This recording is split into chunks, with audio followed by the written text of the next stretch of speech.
Welcome to Arts for the Health of It, a podcast where you will discover creative ways to improve your health and well-being. Someone may have told you that art isn't for you, but they were wrong. Anyone can create arts for the health of it. No talent or experience necessary.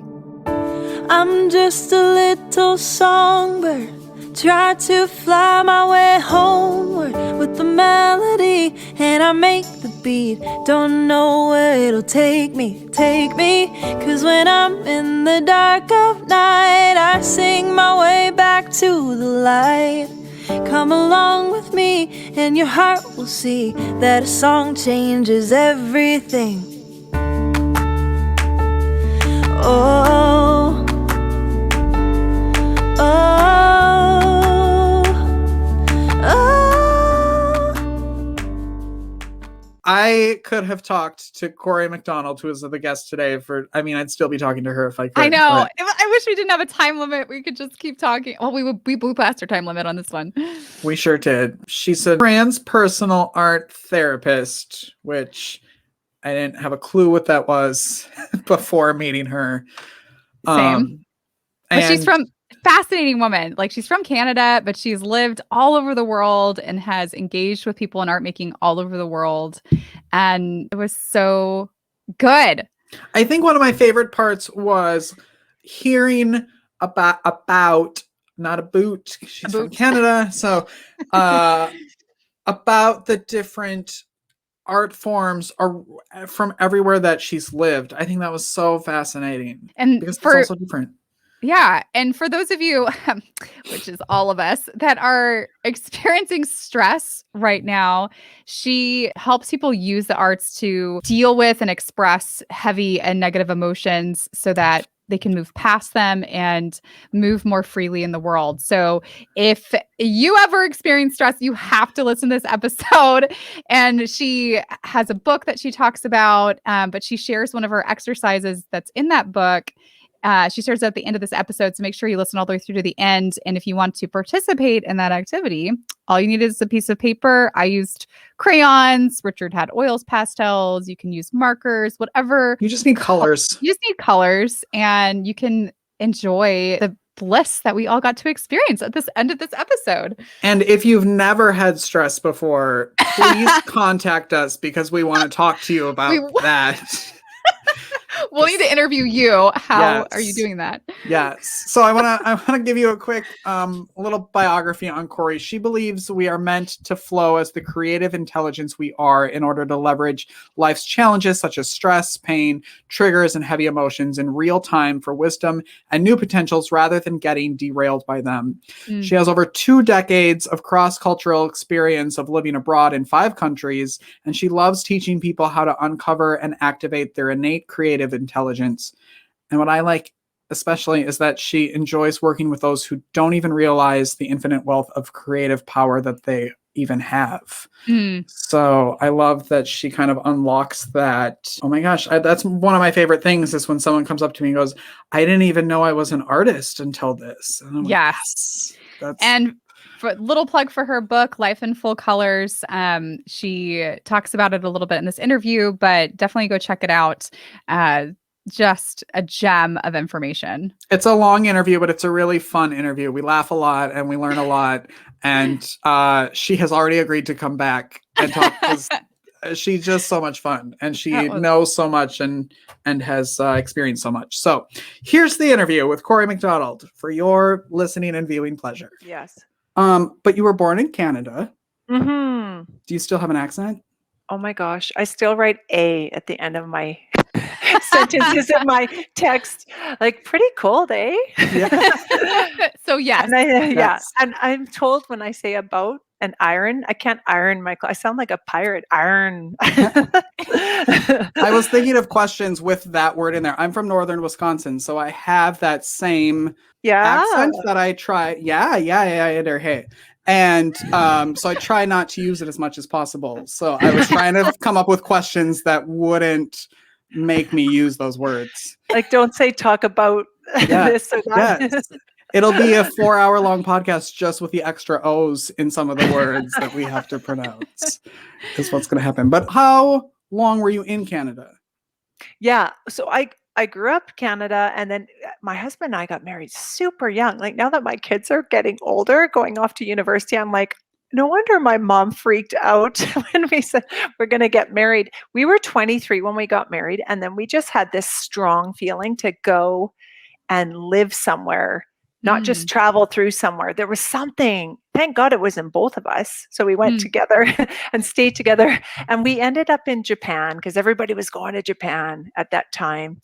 And that was it, you guys. And we've been overseas for 25 years in 5 different countries. And and it's so funny because most of it's been in Asia. And I'm not a little lady. Like I'm 6'1". Oh my goodness. And James is 6'4". So it's hilarious that we ended up in these like Japan, Thailand, Singapore, like these cultures where people were really small, but we just found our way. And I can tell you it's been quite a fun adventure. So to be in Belgium is quite special now, somewhere more Western that we get Christmas makes sense here again. So Japan, Belgium, where else have you lived? Yeah, we were in Dubai before Belgium. So it was Middle East. Yeah. And where Singapore, Japan, we went back to Japan. So we started in Japan. Then we got ourselves thinking we'll go back to Canada because we had a baby. And we moved there out of guilt. Don't ever do anything out of guilt because we were just miserable. Here we went to be near the grandparents. And finally, even my father was like, you guys seem so depressed. Like he said, there's a job at a Canadian school in Singapore. How we pop around is my husband is in education. He's very creative with education. So there's international schools all around the globe for people who get sent to work overseas, but they want their child to be kind of in a system where there's a continuity. So it's quite beautiful because these kids are like used to being in a classroom with like a United Nations. They don't really see difference, they just they and if they suddenly dad gets a job in Korea, then they got to go to Korea. So there's this sort of ability to be flexible and malleable. And so my kids have taught me so much about that, and life has taught us that. So we went to Canada, back to Japan, then Singapore, then Bangkok, and then we were in Dubai, and now we're in Belgium. So and all the time I've been learning and growing more with this field that I'm in, and it's forced me to be creative because in every culture I have to work differently. Like you can imagine in Bangkok where there's meditation and yoga retreats popping up everywhere. I had this bricks and mortar business. It was just like easy because everybody was so curious about transpersonal art therapy, taking a cosmic view of art therapy. So body, mind, spirit, universe. So there was we always start with a quietening in meditation, coming into connection with this deeper universal self, then flowing into that. So that was the shape there. But you can imagine going to the Middle East as an Islamic country in Dubai. I had to shift how I worked. It was very, very different, a different level of work. But it's fun because something always opens up, and I just have to be like my kids, malleable and changeable and see what flows. Something always happens. So how did you come to the field of art therapy? And then what is transpersonal art therapy? How would you describe that? That was one of my questions. Yeah. Fantastic. That's a really good question because art therapy in of itself is quite a new concept. And then you add the transpersonal and it's like, what? So maybe I'll start there and then back up to your first question is how I came to it. So art therapy and I'll start with art therapy for the way that I learned a transpersonal approach, studio approach, which means that it's not so clinical, but there is clinical art therapy where you can diagnose and these sort of things. I can, in a sense, but I'm more working with the fact that each person is an artist of their life, a creator.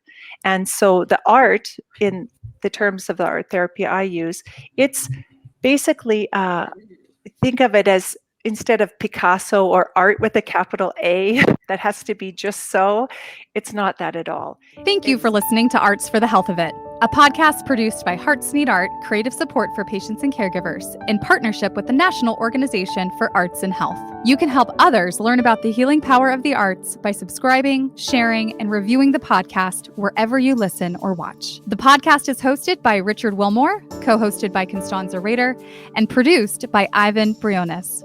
Our theme song, Songbird, is written and performed by Natalie Lane. Visit heartsneedart.org to learn how you can support our mission to create joy with people facing life-altering health challenges. Join us next week to learn more ways you can create arts for the health of it. The views expressed on this podcast do not necessarily reflect the views of HeartSpeaker Art, their staff, board members, or other affiliates. All content is created for informational purposes only. This podcast is not intended to be a substitute for professional medical advice or to diagnose and treat any health condition. Always seek the advice of your physician or other qualified health professional with any questions you may have regarding a medical condition. Never disregard professional medical advice or delay in seeking it because of something you heard on this podcast.